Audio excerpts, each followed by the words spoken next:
Good morning day student मु सोनाली स्वागत करछि मो चैनल बायोलॉजी सोनाली रे।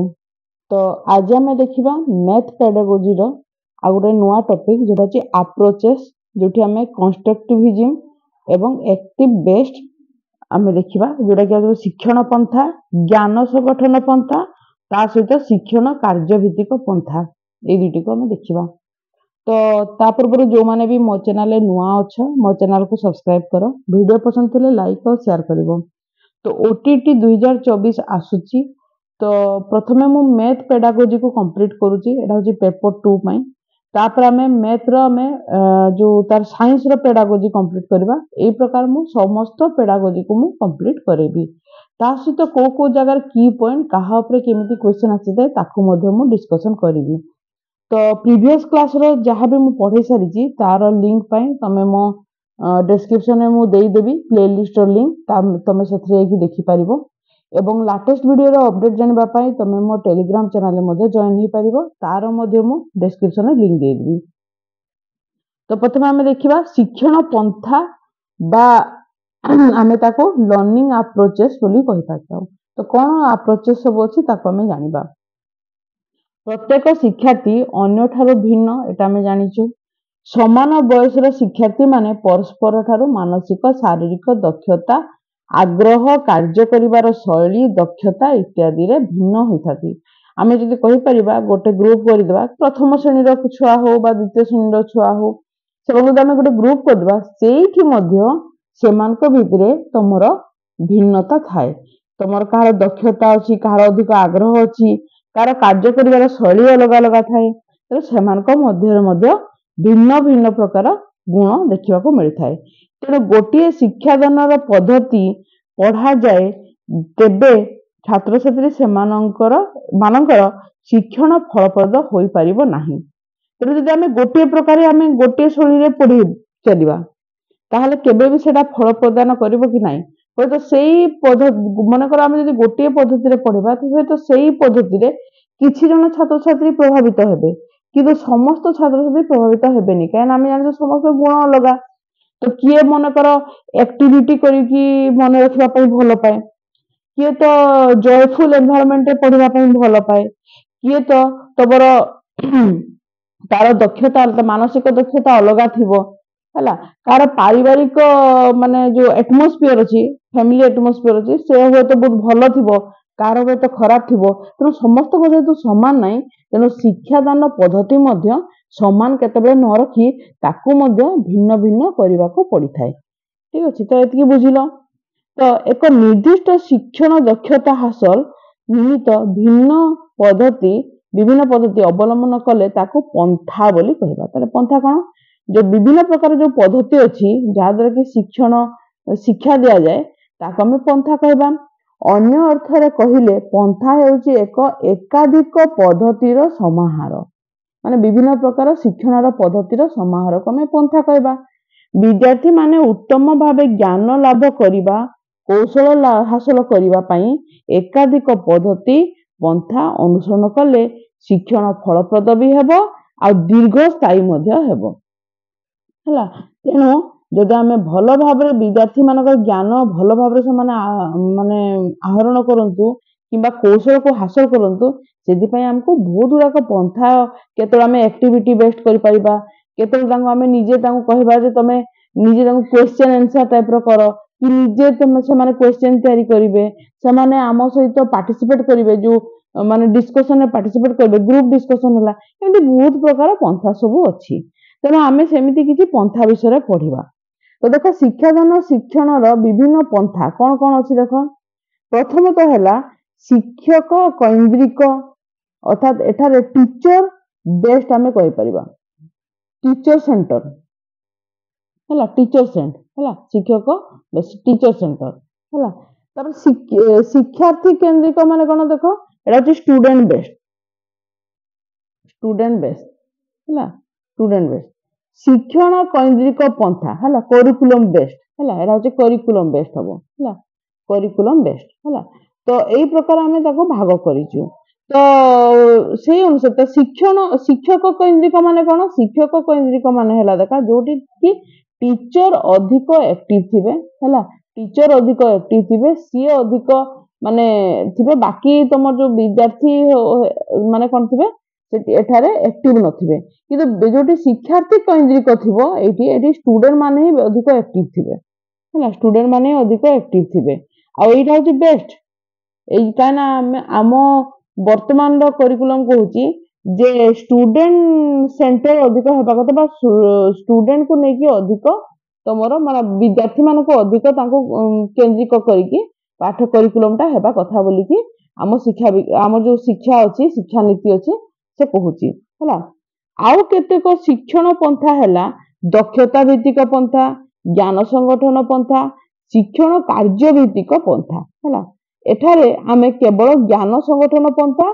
शिक्षण कार्य भित्तिक पंथा को आलोचना करिबा ठीक अछि ज्ञान संगठन पंथा बा कंस्ट्रक्टिव अप्रोच कोन देखिबा विद्यालय को आसुथिबा समस्त छात्र छात्री को गुणात्मक शिक्षा प्रदान करबा को हेले आमको पारंपरिक शिक्षादान पद्धति रु मुक्त हेबा को पड़े अच्छा पारंपरिक शिक्षा कोन को जानिते तमे पारंपरिक शिक्षा माने हमको मुखस्थ करबा घोषिबा जेटा कि हम रट्टा मारिबा भी को हैला प्रथम होची मुखस्थ करबा तो मुखस्थ करबा होची हमर पारंपरिक एठू हमको मुक्त हेबा को पड़िबो एटा को हमको मन न रखिबा को पड़िबो हैला एटा को हम मन रखिबा नाही हैला तो एमती बहुत गुड़ा पारंपरिक बोधा अछि जोड़ा कि तमे जे आगो जानिथिलो ट्रांसलेशन करूथुलो हमें मोर नाम Hari my name is Hari घुसिबा को छ माने घुसिबा को आरंभ करले हैला माय नेम इज हरि 5 थरो लेख हैला तांको कहि दिया गला 5 थरो लेख से माने 5 थरो लेखिबे हैला तो एगुडा होची तमरो घुसिबार पद्धति बाडा होची पारंपरिक पद्धति एथिरो हमको मुक्त हेबा को हबो तो एथिरो मुक्त हेबा को हेले प्रत्येक शिक्षार्थी को जणे लेखाए सक्रिय शिक्षार्थी भाबे हमको प्रस्तुत करबा को एठी मन रखो एठी आसला एक्टिव स्टूडेंट ता माने बुझी पालो एटा होची पॉजिटिव कीवर्ड जदि तमरो सेंटेंस रे एक्टिव अछि हैला एक्टिव अछि ताहाले तमे जानिबो सेटा होची पॉजिटिव तेनो हमको बेसिकली स्टूडेंट मान को एक्टिव बा सक्रिय करबा को पड़िबो से माने निष्क्रिय बा जदि से माने जदि निष्क्रिय हो गेले हैला ताहाले सेटा होची हमरो नेगेटिव वर्ड हैला एठी हम निष्क्रिय नै ताको सक्रिय करबा को पड़िबो एथि पई हमको गुरुत्व देबा को हेबो जे किपरि प्रत्येक शिक्षार्थी अभिज्ञता आहरण करी निजे निजे शिखिबार सामर्थ्य हासिल करिवे एवं दैनंदिन जीवन रे सम्मुखित होतबा विभिन्न परिस्थिति रे और कार्यस्थली रे किपरि ज्ञान प्रयोग करि परिबे जदि से माने एक्टिव हेबे से माने जदि एई प्रकार जिंस गुडा को अधिक मात्रा रे से माने तांको द्वारा समाधान करा जिवो त ऑटोमेटिक तांकर दक्षता बढ़िबो आ जते दक्षता बढ़िबो तांको दैनंदिन जीवन रे घटुथिबा विभिन्न प्रकार परिस्थिति हो बा कार्यस्थली रे विभिन्न प्रकार परिस्थिति हो सेथिरे से माने निजर नॉलेज बा ज्ञान को लगे से माने काम करि परिबे तेणु देखो शिक्षार्थी प्रत्येक शिक्षार्थी विद्यालय को आसिला बेले को अनेक अभिज्ञता धरी आसी थांती जो गुड़िक तार शिक्षण को प्रभावित करथाय से तार पूर्व ज्ञान अभिज्ञता को नूतन ज्ञान सह संबंधित करी निज को ज्ञानर संगठित करथाय से विभिन्न प्रकार कार्य करती कौन आरोह अवरोह विश्लेषण सश्लेषण समस्यार समाधान प्रकल्प कार्य करी परस्पर सह भाव विनिमय करी वयस्क मान सहित कथबार्ता करी हैला आउ कोन अछि देखो आ कोन अछि देखो परिवेश सह क्रिया प्रतिक्रिया करी किमा नूतन अभिज्ञता हासिल करी थांती एई प्रकार समान सब तांकर नॉलेज को ज्ञान करती हैला एही अभिज्ञता हासिल माध्यम रे से तार ज्ञान संगठन बा कंस्ट्रक्शन ऑफ नॉलेज करी थाए हैला द नॉलेज को कंस्ट्रक्शन करथाय तो ज्ञान संगठन पंथा माध्यम रे शिक्षण केंद्रिक शिक्षा उपरे गुरुत्व दिया जाए हैला ए गला ज्ञान संगठन पंथार मुख्य आधार कौन कौन तमे ज्ञान जदि ज्ञान संगठन बा कंस्ट्रक्टिविज्म आसिला ताला हमें कहा को मने पकेबा ताला हमें जीन पियाजे को मने पकेबा हैला बाइगोस्की को मने पकेबा नोवाक को मने पकेबा आउ क्वेश्चनर को मन पकेबा ए मन रखि तो कंस्ट्रक्टिव रे तुम जदी एग्जांपल आसी पारे तो 4 जन का नाम निहाती भाबे तुम मन रखिबा को पड़िबो हला ए माने कोन ए माने सब होची शिक्षाविद हला शिक्षाविद हला ए माने सब विभिन्न प्रकार गवेषक हला शिक्षा ऊपर से माने विभिन्न गवेषणा देइचंती हला न एमान को बेसिकली हमको मन रखिबा पड़िबो जदी ज्ञान संगठन पंथा ऊपर जदी आसीला हला तो से माने एही पंथार निम्नलिखित मुख्य धारणा ऊपर आलोकपात करिसंती कोन करिसंती देखो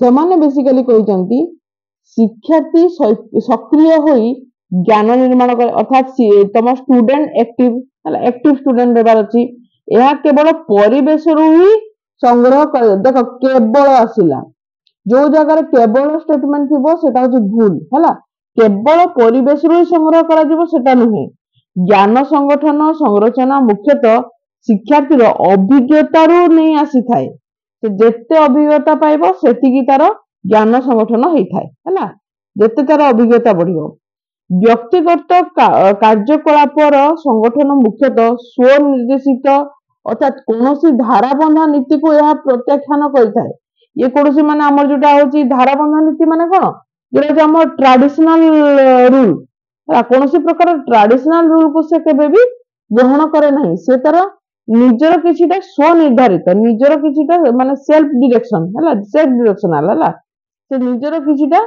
कोन करता है मुख्यतः जो तार जो माने निजे को निजे से इन्वॉल्व करी थाए हला आ सेत्रु से किछिटा कोन करै ज्ञान को आहरण करी थाए सामाजिक भाव विनिमय इंटरैक्शन द्वारा शिक्षण संभव होता है विभिन्न प्रकार आम जानी समस्त स्वभाव भिन्न भिन्न विभिन्न प्रकार व्यक्ति मान सहित इंटरैक्ट कले से शिक्षण किसी पाइथिबो उपयुक्त शिक्षण परिस्थिति कार्य द्वारा ही अर्थपूर्ण फलप्रद शिक्षण संभव होता है तो देखो विभिन्न प्रकार संगठनवाद कौन तो बेसिकली हम देखिए मौलिक संगठन बा रेडियल कन्स्ट्रक्टिविज्म तो देखो यहाँ बेसिकली आम जो देखिए किए देथिले भन ग्लासरफील्ड हैला नाको नाको मन रखि तो मौलिक संगठनवाद जदि आसिला बा रेडियल कन्स्ट्रक्टिविज्म आसिला तले हमें भन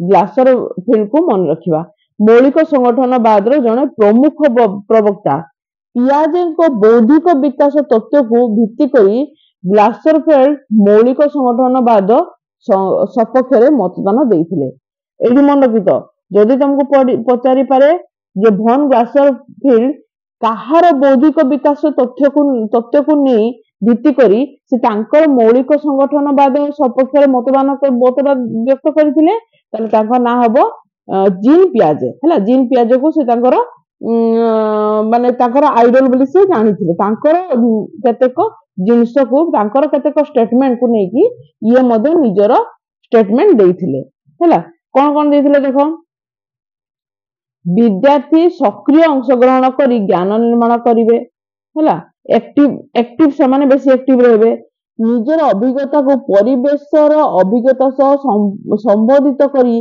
तार अभिज्ञता परिवर्तन आने और पुनर्विन्यास करे हैला एही मतवाद विद्यार्थी ठारे थिबा अभिज्ञता सह नूतन अभिज्ञता सम्मिलित होई ज्ञान निर्माण होइथाय हैला अर्थात जब आम देखा शिक्षण संपूर्ण व्यक्ति द्वारा परिचालित और विद्यार्थी उपर निर्भर तेणु ए आम कि से जिते अभिज्ञता हासिल करेंगे सेतिकी शिक्षण संपूर्ण हो पार सेमती सामाजिक संगठनवाद जब देखा सोशल कंस्ट्रक्टिविज्म बेसिकली ये आम मन रखा वाइगोस्की को मन रखा कहीं ये मुख्य प्रवक्ता वाइगोस्की मुख्य प्रवक्ता है तो तांकर कौन थिला तांकर कौन धारणा थिला देखो तांकर धारणा थिला प्रथमे वास्तवता कौन वास्तवता यह मनुष्यर कार्यकलाप ही सृष्टि होता है ज्ञान यह शिक्षार्थी सामाजिक सांस्कृतिक परिवेश ही सृष्टि है बहुत इंपोर्टेंट बहुत टाइम रे क्वेश्चन आसे वाइगोस्की मतरे ज्ञान कौन है बेसिकली ये जी तुमर कौन गोटे सोशल आउ तुमर हो तुम जो कल्चरल है सोशल और कल्चरल है सोशल पढ़ी था वाइगोस्की पढ़ी था सोशल एंड कल्चरल है कल्चरल सामाजिक सांस्कृतिक परिवेश सृष्टि होता है ଆଉ ତାପରେ ଆସିଲା ଶିକ୍ଷଣ। ଶିକ୍ଷଣ କଣ ଦେଖ, ଶିକ୍ଷଣ ହଉଛି ଏକ ସାମାଜିକ ପ୍ରକ୍ରିୟା ଯାହା ବ୍ୟକ୍ତିଗତ ଭାବେ ନିଷ୍କ୍ରିୟ ପରିସ୍ଥିତିରେ ଏବଂ ବାହ୍ୟ ଚାପରେ ସମ୍ଭବ ହୋଇନଥାଏ। ଅର୍ଥାତ୍ ଏଟା ଯଦି କହିବା ନିଷ୍କ୍ରିୟ, ମୁଁ କହିଥିଲି ନା ନିଷ୍କ୍ରିୟ ହେଉଛି ଗୋଟେ ନେଗେଟିଭ ୱାର୍ଡ। ନିଷ୍କ୍ରିୟ ପରିସ୍ଥିତିରେ ହଉ କିମ୍ବା ଆମେ ତାକୁ ବାହାରରୁ ଯେତେ ପର୍ଯ୍ୟନ୍ତ, ବାହ୍ୟ ଚାପ ମାନେ କଣ, ଯେତେବେଳେ ମାନେ ତମର ନିଜର ଇଚ୍ଛା ଶକ୍ତି ନଥିବ ଏବଂ ବାହାର ଜଣେ ତମକୁ ଜବରଦସ୍ତି ଫୋର୍ସ କରିବ, ତାହେଲେ କେବେ ଶିକ୍ଷଣ ସମ୍ଭବ ହେଇଥାଏ କି? କେବେ ବି ହେଇନଥାଏ। ଅର୍ଥାତ୍ ବିଦ୍ୟାର୍ଥୀ ଦଳଗତ ଭାବେ ସାମାଜିକ କାର୍ଯ୍ୟକଳାପରେ ଅଂଶଗ୍ରହଣ କଲେ ଅର୍ଥପୂର୍ଣ୍ଣ ଶିକ୍ଷଣ ସମ୍ଭବ ହୋଇଥାଏ। ହେଲା, ତାମାନେ ସେ ଟୋଟାଲ ଭାବରେ ତମର କଲଚରାଲ ଓ ସୋସିଆଲ ଆକ୍ଟିଭିଟି ବେସ୍ଡ କୁ ସେ ଅଧିକ ଗୁରୁତ୍ୱ ଦେଲେ। ବାଇଗସ୍ମିଙ୍କ ମତ ଅନୁଯାୟୀ ବିଦ୍ୟାର୍ଥୀର ବୌଦ୍ଧିକ ବିକାଶ, ବୌଦ୍ଧିକ ବିକାଶ ତାର ସାମାଜିକ ସାଂସ୍କୃତିକ ପରିବେଶ ସହିତ ଭାବ ବିନିମୟ ଉପରେ ନିର୍ଭର ଥାଏ। ଅର୍ଥାତ୍ କଣ, ସୋସିଆଲ ଏବଂ କଲଚରାଲ ଇଣ୍ଟରାକ୍ସନ ଉପରେ ହିଁ ନିର୍ଭର କରେ। ହେଲା, ସେ ତାର ସାଙ୍ଗସାଥି, ଶିକ୍ଷକ ତଥା ଅନ୍ୟମାନଙ୍କ ସହଯୋଗରେ ଏକ ଉପଯୋଜନ ପ୍ରକ୍ରିୟାରେ ଅଭିଜ୍ଞତା ଆହରଣ କଲେ ଓ ବିଭିନ୍ନ କୌଶଳ ହାସଲ କରେ। ହେଲା, ଫଳରେ ତାର ଶିକ୍ଷଣ କ୍ଷମତା ବା ସାମର୍ଥ୍ୟ ବୃଦ୍ଧି ହୁଏ। ଜାଣିପାରିଲେ ଆମେ ଏଟା ବୁଝିବେ। ଏହା ବ୍ୟକ୍ତିତ୍ୱ ଜ୍ଞାନ ସଂଗଠନର ଏକ ସାମାଜିକ ଦିଗ ଅଟେ। ଏହି ପ୍ରକ୍ରିୟାରେ ଦଳଗତ ସହଭାଗୀ ଶିକ୍ଷଣ, ଅର୍ଥପୂର୍ଣ୍ଣତା, ବହୁମୁଖୀ ଦୃଷ୍ଟିକୋଣ, ବାହ୍ୟ ବାସ୍ତବତାର ଅନ୍ତର୍ମୁଖୀ ପ୍ରତିନିଧିତ୍ୱ ପାଇଁ ଏକ କ୍ଷେତ୍ର ମିଳିଥାଏ। ହେଲା, ତ ଆମେ ଜାଣିଗଲେ ତାମାନେ ସେ ବେସିକାଲି ବାୟୋଗ୍ରାଫି ହଉଛନ୍ତି ସୋସିଆଲ ଆଉ କଲଚରାଲ ଉପରେ ସେ ନିର୍ଭର କରେ। ତ ସଂଗଠନବାଦର ଶିକ୍ଷକର ଭୂମିକା କଣ? ଏଇଠି ଆସିଲା। ତାହେଲେ ଆମେ ତ ସବୁ ଜାଗାରେ ବିଦ୍ୟାର୍ଥୀଙ୍କୁ ବେଶୀ ଗୁରୁତ୍ୱ ଦେଇଦେଲେ, ତାହେଲେ ଗୋଟେ ଶିକ୍ଷକର ଏଇଠି କଣ ଭୂମିକା ଅଛି? ତ ଶିକ୍ଷକର ଭୂମିକା ହେଲା କଣ ଦେଖ, ଏଇଠି ଦେଖ, ଏଇଟା 2-3ଟା କ୍ୱେଶ୍ଚନ ବି ଆସିପାରେ ଯେ ଏଇ ପ୍ରକାର ଯଦି ଆମେ ଦେଖିବା, ହେଲା, ଏଇ ପ୍ରକାର ଆପ୍ରୋଚେସ ରେ ଗୋଟେ ଟିଚର କୋଉ ଜାଗାରେ ସ୍ଥାନ ଅଛି, ତାର ସ୍ଥାନ ଦେଖ। ପ୍ରଥମେ ହେଲା ଶିକ୍ଷକ ଶିକ୍ଷାର୍ଥୀର ସମ୍ପର୍କରେ ବୁଝିବେ, ବୁଝିହେଲା, ସେ ବୁଝିବେ। ଶିକ୍ଷଣ ସମୟରେ ଶିକ୍ଷକ ସହାୟତା ଦେବେ, ମାନେ ହେଲ୍ପ କରିବେ। ସେ ହେଲ୍ପ କରିବେ। ଷ୍ଟୁଡେଣ୍ଟ ଥିବେ ମେନ୍ ଷ୍ଟୁଡେଣ୍ଟ, ହେଲା, ଷ୍ଟୁଡେଣ୍ଟ ସେଣ୍ଟର ରହିବ। ହେଲା, ଏଇ ଜାଗାରେ ଲର୍ଣ୍ଣର ସେଣ୍ଟର ବା ଷ୍ଟୁଡେଣ୍ଟ ସେଣ୍ଟର ରହିବ। ଆଉ ଶିକ୍ଷକ ତାଙ୍କୁ ସହାୟତା ବା ହେଲ୍ପ କରିପାରିବେ। ଶିକ୍ଷାର୍ଥୀ ମାନଙ୍କ ସହ ମିଶି ବିଭିନ୍ନ ପ୍ରକାର କାର୍ଯ୍ୟ କରିବେ, ତାଙ୍କ ସହ ମିଶିବେ, ସେ ମଧ୍ୟ ମିଶିବେ ଆଉ କାମ କରିବେ। ଶିକ୍ଷକ ଶିକ୍ଷାର୍ଥୀ ମିଳିତ ଆଲୋଚନା ବା ତାଙ୍କ ଗ୍ରୁପ ଡିସ୍କସନ ପାଇଁ କ୍ଷେତ୍ର ପ୍ରସ୍ତୁତ କରିବେ। ହେଲା, ସେମାନେ ତାଙ୍କ ମିଶିବେ, ତାଙ୍କ ଭିତରେ ଆଲୋଚନା କରିବେ। ହେଲା, ଏଇ ପ୍ରକାର। ତାପରେ ଦେଖ, ବିଷୟଗତ ଜ୍ଞାନ ବା ଶିକ୍ଷାଦାନ ଶିକ୍ଷଣ କୌଶଳରେ ଶିକ୍ଷକ ନିଜର ଦକ୍ଷତା ବୃଦ୍ଧି କରିବେ। ଆଉ କଣ କରିବେ, ଶିକ୍ଷାର୍ଥୀର ଜ୍ଞାନ ନିର୍ମାଣ କରିବାରେ ସହାୟକ ହେବେ। ଅର୍ଥାତ୍ ସିଏ ଏକଦମ ସାଇଡରେ ରହିବେ। ମେନଲି ତମର ଶିକ୍ଷକ ଯୋଉ ବିଦ୍ୟାର୍ଥୀ ଥିବେ ବା ଷ୍ଟୁଡେଣ୍ଟ ଥିବେ ବା ଲର୍ଣ୍ଣର ଥିବେ, ସେମାନେ ତ ମେନ୍ ସେଣ୍ଟରରେ ରହିବେ। ଏମାନେ ସାଇଡରୁ କେବଳ ଶିକ୍ଷକ ମାନେ କଣ କରିପାରିବେ, ସେମାନେ କେବଳ ହେଲ୍ପ କରିବେ। ହେଲା, ପିଲାମାନଙ୍କୁ ଜ୍ଞାନ ସଂଗଠନ କରିବାକୁ ପ୍ରେରଣା ଦେବେ। ହେଲା, ପ୍ରଚଳିତ ପାରମ୍ପରିକ ଶ୍ରେଣୀଗୃହ କାର୍ଯ୍ୟରୁ ଏକ ସକ୍ରିୟ ତଥା ଜୀବନ୍ତ ଶ୍ରେଣୀଗୃହ କାର୍ଯ୍ୟକୁ ପରିଣତ କରିବାରେ। ହେଲା, ଅର୍ଥାତ୍ ଆମେ ପାରମ୍ପରିକ ଶ୍ରେଣୀଗୃହ କାର୍ଯ୍ୟ ତମେ ଜାଣିଛ, ନିଜେ ପଢେଇ ଦେଲେ, ତାପରେ ଛୁଆ ମାନଙ୍କୁ କହିଲେ ଆରେ ତୁମେ ଏଇଟା ପଢିଲ, ଜାଣିଲ, ଛୁଆ ମାନେ ହଁ ମାରିଦେବେ, ସରିଲା କଥା, ମୁଣ୍ଡ ଟୁଙ୍ଗାରି ଦେବେ। ଏହା ହଉଛି ପାରମ୍ପରିକ। କିନ୍ତୁ ବର୍ତ୍ତମାନ କଣ ହଉଛି, ଜୀବନ୍ତ ଶ୍ରେଣୀଗୃହ ମାନେ କଣ, ନିଜେ ଷ୍ଟୁଡେଣ୍ଟ ମାନଙ୍କୁ ସେଠାରେ ଡିସ୍କସନରେ ମାନେ ପାର୍ଟିସିପେଟ କରିବା ପାଇଁ ପ୍ରେରଣା ଦେବେ।